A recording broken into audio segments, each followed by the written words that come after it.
thank you for doing this, Philip. I really appreciate it for Spree magazine. Um, your character, do you have any background in technology that your character is based on? I have no background in technology at all. I am hopeless with my iPhone and my computer.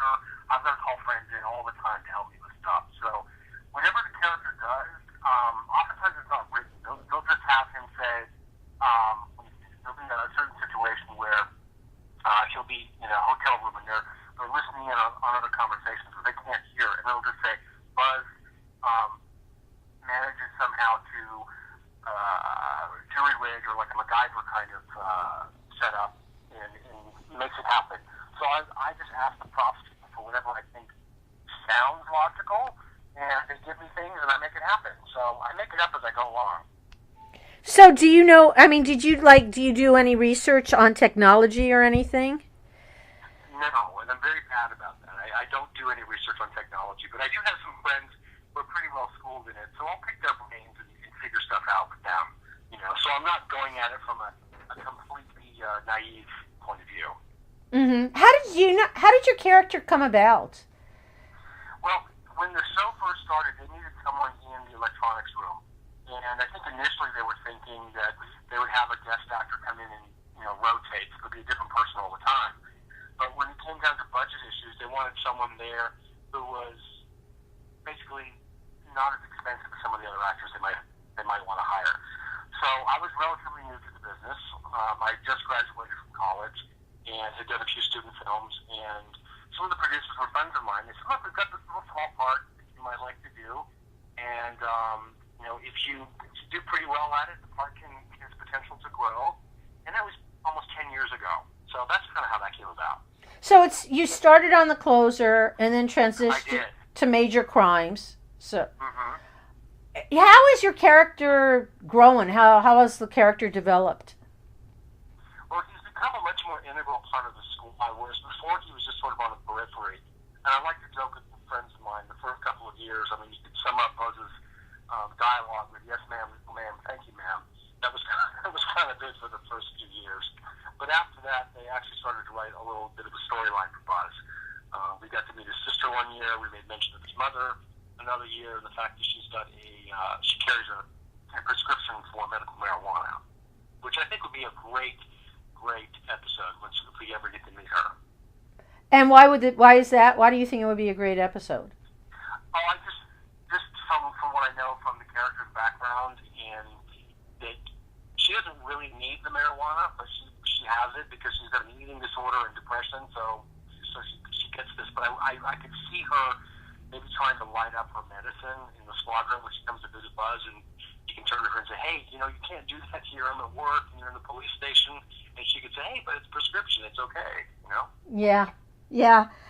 What is it like working with Mary McDonnell? She's a dream. She's so much fun to work with. She's always joking around. I was a big fan of hers from Dances with Wolves, and as President Rosalind from Battlestar Galactica. I didn't miss an episode of that show. In fact, I've watched the whole series at least twice. But she's a lot of fun to work with. What college, by the way, did you go to? I went to UCLA, and I graduated in 2004 with a degree in history and art history. Oh my goodness, a Bruin. I am also a Bruin. So. Oh, well, congratulations. Hello. Yes, go Bruins. There we go. Do you follow any of the sports, or do you follow like the football and basketball? I don't. I'm not a sports guy. I mean, I play golf with a couple of my buddies from the show. In fact, we're doing a charity golf tournament for St. Jude a week from Saturday out in Palm Springs. So we'll be raising money for that. And we do different charities throughout the year, whether it's the Sunshine Kids or St. Jude or the Copper Mountain College out in 29 Palms, which serves mainly families of service members. Very nice. Yeah. Since you're not into sports, do you read, or your show is a crime show? Do you read any of the mystery thrillers or crime novels? I used to read a lot of Robert Ludlum when I was younger, but what I really read all the time is history. and biographies. And most of the biographies I tend to read are about really strong women, which kind of falls in line with, the two ladies that I've been working with the last 10 years, Kira Sedgwick and Mary McDonald, who are both in their own right really strong women who have a lot of important causes that they like to champion, and just really terrific people to work with. We're very professional and very hardworking. Mm-hmm. What do you think the difference is between the two characters that you worked with? Well, let's say Brenda, who was played by Kira Sedgwick, was always bumping up against the rules. I mean, she never went above and beyond. She never went beyond the rules, but she certainly did stretch them a lot. Whereas Captain Rader is a very much by the book, by the rules kind of woman, and doesn't really like bumping up against the edges so much. Whereas Kira's character was all about getting a confession. Mary, her character, Captain Rader, is about making a deal. So it's not about so much putting them away for life or getting that confession. It's about how much justice can we afford right now. Literally, with all the cutbacks, with the police force not being able to pay overtime, and the courts being crowded, and taking death sentences off the table, because it's much more expensive to put someone on death row than it is to execute them. Mm-hmm. Well, so, go ahead. Yeah, did you base your character on any fictional character or influence you at all? No, I actually talked to a couple of our editors who do a job that's similar to mine, in that they're always working with film and sound. And that's what Buzz does. He makes, audio and visual recordings of the crime scenes and of the interviews. We don't like to call them interrogations because it has a negative connotation. So I talked to them and just kind of sat with them for a little bit, and went to lunch with a couple of them just to kind of get some personality traits from them and just to see how they handle their job. Because a lot of it in the beginning was sitting in front of the monitor and playing the dials and switches. Mm-hmm. Going back one more time to your TV bosses, Rader is described as less intense and more mellow, and as opposed to Brenda. Do you agree with that assessment? And if you were really working for one of those bosses, who would you prefer to work with? Oh my gosh, it's like, do you like pineapple better than mango? I mean, they're so completely different. They both have wonderful strengths, and it was fun working with Brenda because you never knew what was going to happen. You were always surprised by how she managed to manipulate the system, and she would surprise you with things that you wouldn't think she was going to be doing. I love the fact that she used her femininity to disarm people, and in that southern accent, she could really pour it on when she needed to. And whereas Mary is surprising in the sense that when she does something unexpected, it's really, really unexpected, because you would never think that she would do something like that. When she will maybe let a little bit of information out for someone to pick up that she's not supposed to, or she'll share information with someone, saying, well, if we were to do such and such, that would be a really bad thing for so-and-so to find out. She doesn't directly say that she's going to do that, but she lays it out there for them, so she kind of sets a trap. Right, and I also think the difference between the two is one is more of a team solver and major crimes, where in The Closer, or is it more concentrated, would you say, on Brenda? That's absolutely right. The Closer was what I like to say a single vision, where we were all looking through Brenda's eyes to see how things would play out, and all the other characters were not in a bad way, but they were accessories. Whereas now with major crimes, everyone has an instrument to play. It's not just a soloist. There's more of a band, more of a community in that sense. Mm-hmm. Do you think that next season there'll be more of a backstory on your character? I'm hoping so. The writers are very, very good at collaborating with the actors. Buzz is more of I like to say, a member of the Greek chorus, kind of comes down and almost talks to the viewers and says, this is what's going on, or it's actually a way in for the viewers. He's a civilian amongst the police, so I think he's someone that the public can relate to maybe a little more easily or readily, because he's not carrying a gun. He has a badge, but he doesn't carry a gun, so he's still a civilian in that world.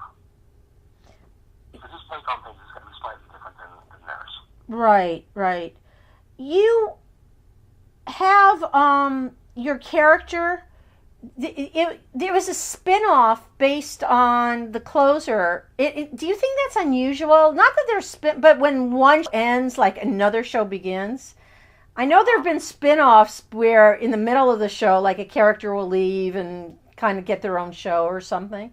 Yeah, I mean, you look at Mary Tyler Moore, and there were a couple there. You had Rhoda, and you had Phyllis, and then you look at Cheers, which gave birth to Frasier, and then there was Alice that gave birth to Flo. I mean, so it's been done before, but I think the transition between the closure and Major Crimes is pretty seamless, and they did that through Rusty and Raider's relationship.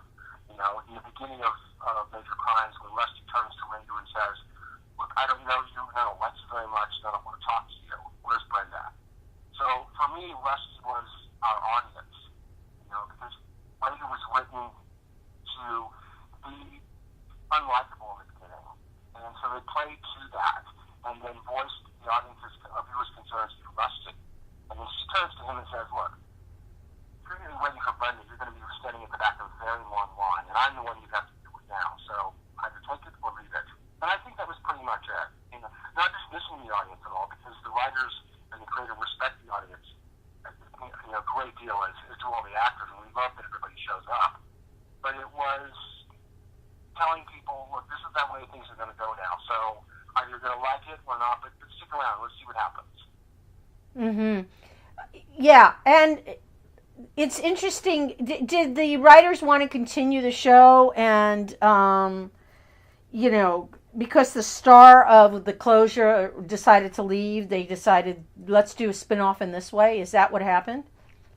I don't know what the timing was, but I know Kira had fulfilled all of her contractual obligations, and I think she was tired. I mean, she had at one point the largest speaking role in television. And if you look at some of the scripts, I mean, she's in virtually every frame of film. The first, you know, it took a good first 5.5 or 6 years of the show. I mean, she's in every single frame of film.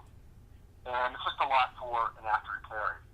And I think she wanted to go on and do other things. So when the time came, we had already introduced the character of Captain Raider, so it was a natural sort of transition. But the writers loved the character so much, and the franchise was good, so they figured, well, we'll give this a shot and see what happens. And the studio and the network got behind it, and the audience did too, and here we are now, beginning season 3 of Major Crimes. And it starts in September again. Is that right? It starts up in September again? I believe it's going to start in June now. I'm not certain. It's either June or July, which is when we typically started, you know, have begun our year. Oh, and then we go back to shooting March 24th. So what typically happens is we'll show a certain number of episodes over the summer, and then take a short break, and then we'll show the remainder of the episodes over the winter. And this year we are we've been picked up for 19 episodes. wow, that's a lot. It's great. Yeah. So we'll be working through the end of November, most likely. Okay, so you're going to be working like through the summer and whatnot. That's correct, yeah. We're still working as the show begins to air. Do you have any input into your character? Like if you're given a line and you go, well, you know, I don't think my character would really be saying this. I mean, do you have an input as far as that goes? I do. In the beginning, I asked him to make sure that Buzz did not curse, because just given his family dynamic, the way things had played out, and the guys that I had kind of based him on, they didn't use foul language. They felt that there were much more articulate ways to express yourself than those kinds of things. Not to say that he wouldn't in an extreme circumstance, but I just don't think it's part of his everyday vernacular. You know, it's interesting. Writers do listen to us. Yeah, they really do. And if something doesn't fit right in our mouth or the words and things, they're really open to suggestions as far as changing them and things like that. And they're really open to listening to our questions. Because it's interesting you said that, because the review, you know, where people wrote reviews, the fans wrote reviews, that's one thing they said, that there's a detective show that gets the point across with less profanity and less violence. And I think that comes from, you know, working with writers who really know the material and are really wordsmiths. I mean, they're very, very talented. There was one episode, it was kind of a silly episode, but there were all kinds of little things thrown throughout the episode. It was the one with Marion Ross and Tim Conway and Ron Glass and Paul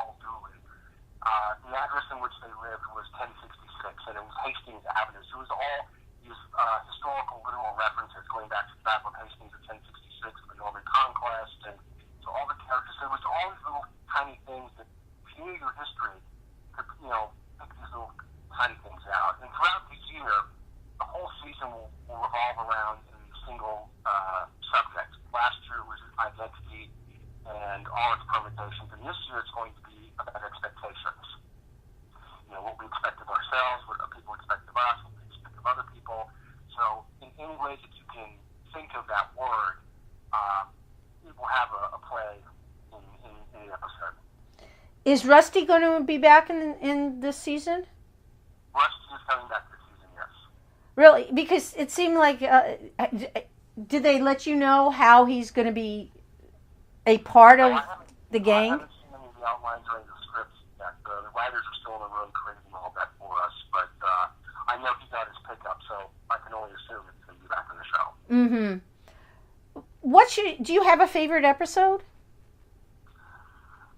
You know, there are a number of them over the different years, and so many of the fans love the Freedom Revenge episodes, and those are always fun, because our show is not formulaic in the sense that, you know, like some shows, which I love, but by minute 7, you know, you're going to be on the street with a dead body and the cops around, or minute 12, you're going to be in the courtroom, that kind of thing. Ours, there's some serious ones, some not so serious ones, there's some that carry over into another episode. They always mix it up for us. It's always fresh. And even if you know who did it, sometimes that's not the point of the show. It's about getting that person to say they did it. You know? So it's not just one way into the story. Mm-hmm. What would you want your fans to get out of the show? To realize that it's what I love about our show. Let me answer this and rephrase the question, if I may, in my answer. I love the fact that our show does not dwell on the violence. Now, we talk about the aftermath and the consequences of that violence, but I don't think you have to see explosions all the time and, you know, people being ripped apart and shot up into a billion pieces, and, you know, the violence against women and so on. I don't think we need to portray that as much as some of these other shows do. I like the fact that we focus on the consequences of the violence and what happens to people. And the fact that the people who commit these crimes are not monsters. James Duff, who's the creator of the show, says in every crime scene that you will go to, no matter how heinous the crime, when you go and you dust for fingerprints, you're going to find a human's fingerprints there. You know, no matter how disturbed or bad these people are or bad things that they have done, they're still people. They're still human beings, flawed as they may be. Mm-hmm. It's interesting you said that, because for me, there are certain people that are just monsters and just not human beings. I mean, I can think of like the Nazis, for example. Oh, absolutely, absolutely. But I have to think that something was wrong with these people that they would do those kinds of things, you know? Right. But they're still, you know, like it or not, they're still living, breathing creatures. Right? Mm-hmm. But there's something wrong with them that they would do things like that. That's my opinion. Yeah, so your show is more like the shows of the 70s, the detective shows, where you didn't have to see the blood pouring out of someone's head. You kind of saw them shot and fall, and you realized, yeah, mm-hmm. You know. And I think that's you know, I think that's a little bit better at times. And if you look at most of the horror films, the ones that are really suspenseful and that are scary, it's what you don't see. It's what your mind envisions and what's going to happen. It's the anticipation and the fear, that kind of stuff. I think is much more exciting. Yes, I agree with you. Is there anything you'd like to add that I haven't asked? I think you've asked a really good question, so I don't know that there's anything that I would add to this. Well, listen, I really thank you again for Crime Screen for giving us your time and your insight. Well, it's my pleasure. It's nice to talk to you, and I'm glad that you asked the questions you did. Sometimes the questions I get are not as well thought out. Some of them are kind of silly, so thank you. Oh, well, thank you for the honor. You're welcome.